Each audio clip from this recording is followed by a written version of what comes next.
Hi, this is George Whittam. I'm going to show you the procedure now for installing the CEntrance MicPort Pro driver on your Windows computer. Go to your web browser and go to CEntrance.com.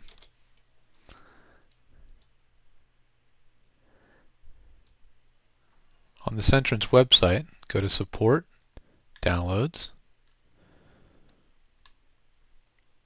and the very first link is Complimentary CEntrance Universal Driver. Click on that, and on the left hand side you'll see a couple versions of drivers.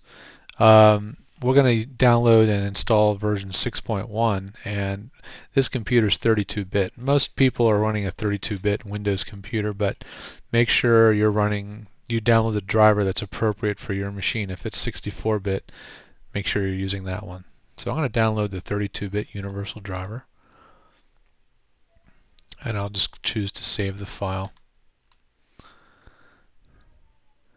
Now that it's finished, I'll go ahead and double click in the downloads window, which will open the browser and bring me the installer. Double click the installer, and I'll click on through. Accept the terms. The default name for the program folder CEntrance is fine. And now we will follow through the steps to actually install the driver itself. We'll click next. We'll click next again. Now it's going to ask you to plug in your audio device. This is important because this is when it detects which port on your computer the device will be working with. So choose the USB port that you want to use. Plug in the USB audio device, the MicPort Pro.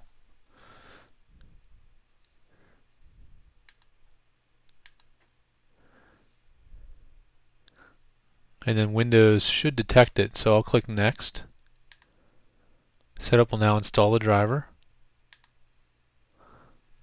And there'll probably be a one or two pop-up windows asking me to allow the driver to be installed. So we'll just give it a moment.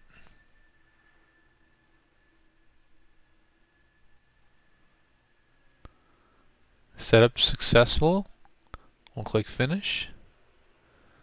And finish one more time. And now look down in the task tray down here, and you'll see this little silver UD icon. That's the CEntrance Audio Driver Control Panel icon.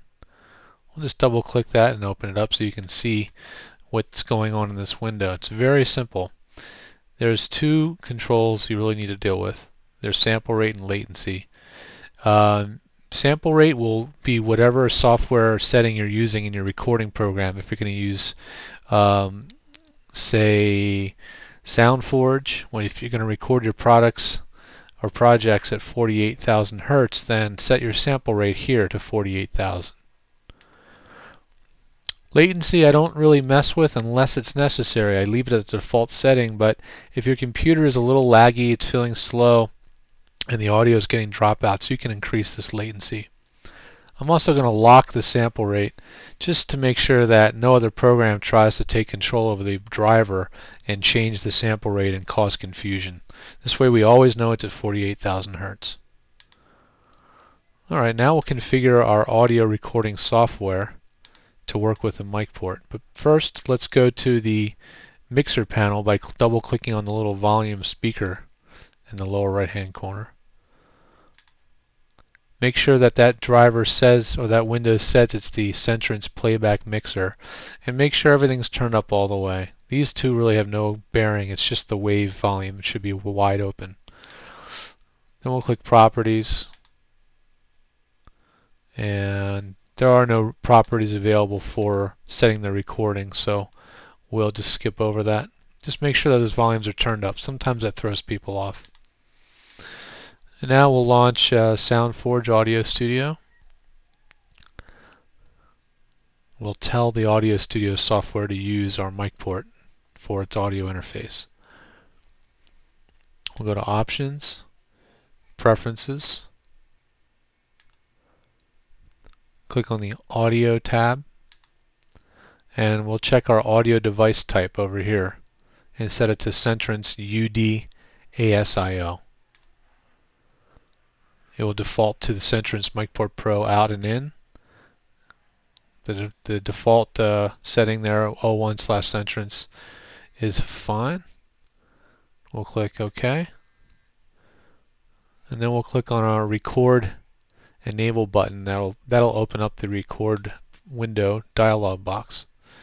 If you get this error, an error occurred while opening an audio device, or an unsupported media type is requested, that means something isn't matching up right. So we'll click Details.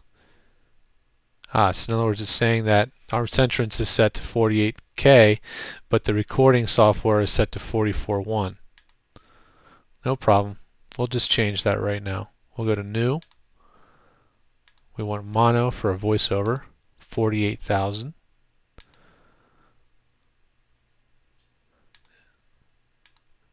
And if you have a microphone hooked to the MicPort at this point, I don't at the moment, but if you did, you would have a little bit of signal coming up on the screen in the monitor control window.